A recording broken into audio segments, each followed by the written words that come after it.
publié par l'hebdomadaire d'extrême droite Rivarol, il déclare « En France du moins, l'occupation allemande n'a pas été particulièrement inhumaine, même s'il y eut des bavures. » Oui, une chose dont on est sûr, c'était pas une ordure comme les raclures de Politica.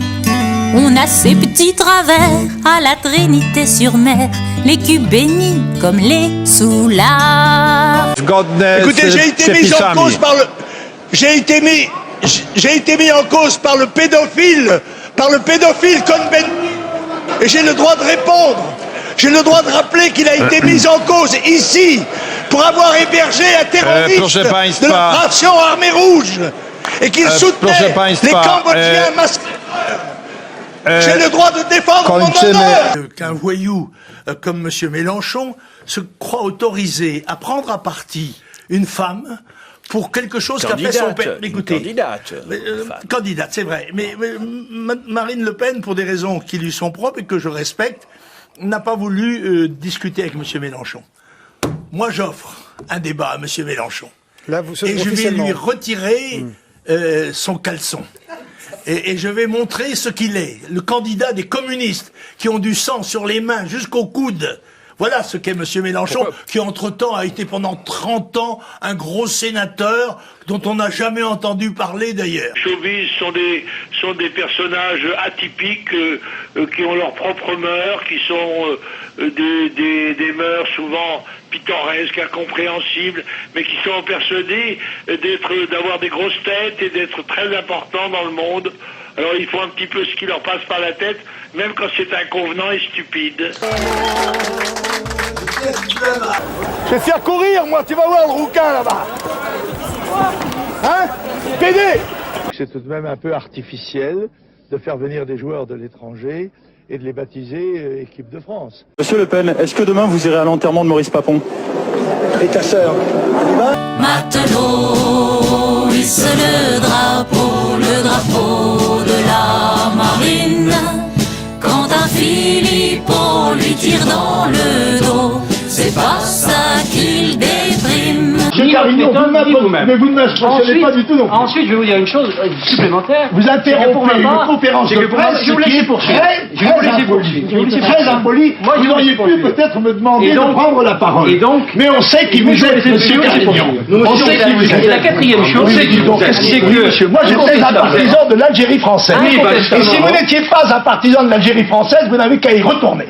Aux fanatiques du Front National parce qu'il n'est pas un grotesque. Ensuite, monsieur, vous avez dit, attendez. Attention, écoutez, vous êtes un pitre. Le bonbon se porte plutôt à gauche et il est poilu de la gueule d'habitude. Hein. Ah oui?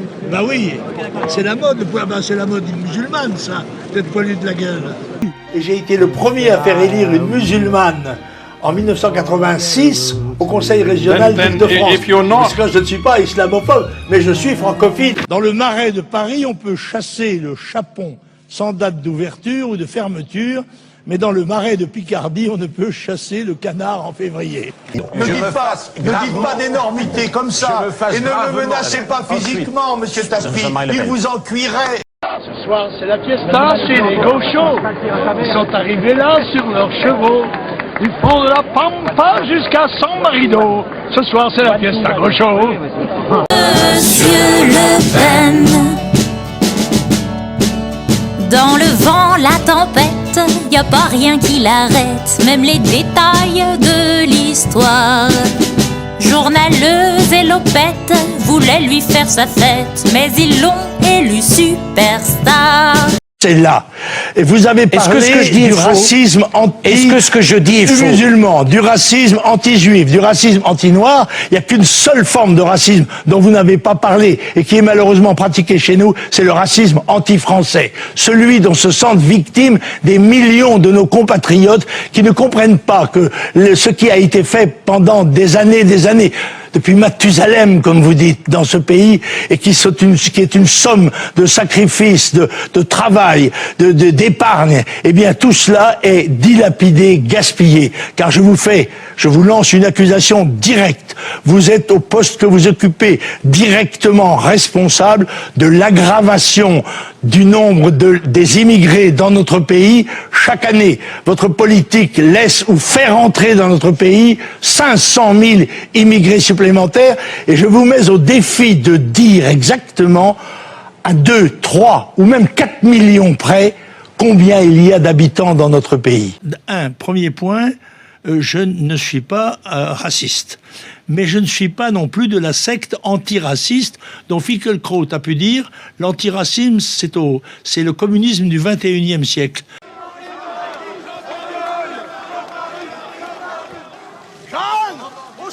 Et vous pensez qu'il a déjà perdu ? On n'a jamais déjà perdu, mais enfin, tout de même, il est considérablement affaibli dans l'opinion et je crois, il a perdu.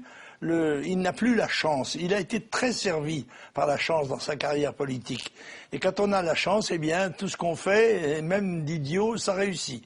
Quand on n'a plus la chance, tout ce qu'on fait, même d'intelligent ou d'actif, ça vous fait perdre. Vous êtes un matamor, vous êtes un tartarin, un bluffeur. Voilà la vérité.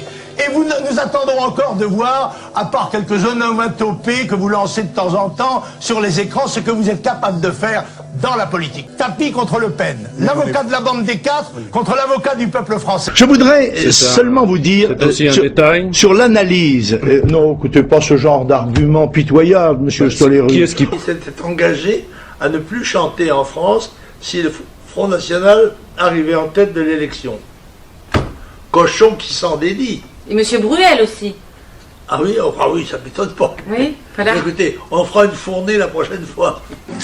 Pour permettre à mes enfants, quel était le 15e, de voir des vaches. Du côté de... Au lieu de voir des Arabes. Condamnable ?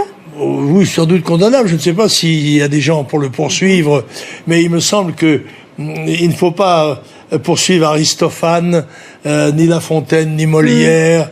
Là, on parle juste de Dieudonné. Hein. Parce que comment dirais-je, l'humour, comparons pas ce qui n'est pas comparable. Même cruel, même injuste, ça fait partie des libertés de l'esprit. Je crois que le sidaïque, si vous voulez, j'emploie ce mot-là, c'est un néologisme, il n'est pas très beau, mais je n'en connais pas d'autres. Celui-là, il faut bien le dire, est contagieux par sa transpiration, ses larmes, sa salive, son contact. C'est une espèce de lépreux, si vous voulez.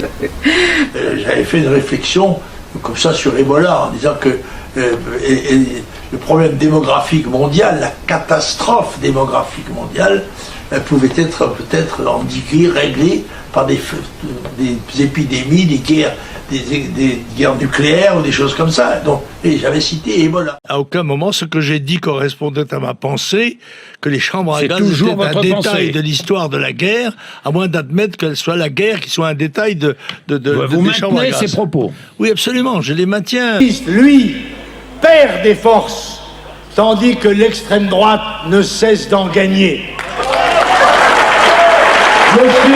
Monsieur Durafour, crématoire, merci de cet aveu. Je crois à l'inégalité des races, oui, bien sûr. C'est évident. Toute l'histoire le démontre. Elles n'ont pas la même capacité, ni le même niveau d'évolution historique. Accusé de tous ces mots, alors que le moins qu'on puisse dire, c'est que Dieudo a du mal à être raciste quand même, entre nous. Je considère que c'est une félonie. Et je souhaiterais que la présidente du Front National se marie au plus tôt pour pouvoir ne pas garder le même nom que moi. Les chambres à gaz sont un détail de l'histoire de la Deuxième Guerre mondiale. Alors, rapidement. Une nouvelle ligne Maginot ? Non. Rapidement. Une réforme du code de la nationalité qui supprime ce droit du sol par lequel vous croyez être devenu français, alors que vous êtes devenu français par le droit du sang, c'est-à-dire par votre maman. Je vais vous donner... Vous ne saviez même pas cela comme avocat et comme ministre. Monsieur... sur le fait qu'il allait se représenter, Jean-Marie Le Pen. Oui, j'ai toujours pensé qu'il pouvait ne pas se représenter et peut-être même nous faire une petite entourloupette politique en parlant le plus tard possible et en nous mettant devant le fait accompli d'un candidat qui serait en quelque sorte assez lisse, comme une anguille difficile à attraper, parce que personne n'aurait préparé ses batteries contre le candidat nouveau de l'UMP. Ah bon? Jeanne, au secours! Pour voter mon premier secret. sacrifice, jusqu'à la mort, tu me suivras partout. Le Pen chante Johnny, le cadeau idéal pour la fête des pères. C'est un leader abandonné qui a vécu sans se retourner, sûr que le blues est inventé. Pour lui, cette nuit des longs couteaux, parce qu'il a souvent dérapé sur Pétain ou sur les Fournées. Ce qu'il a dit, il le pensait, mais lui, il se demande qui il est. Abandonné, oui, abandonné, bande de félons. Enregistré à Nashville Juif, le nouvel album de Jean-Marie Le Pen, Johnny chante Hallyday.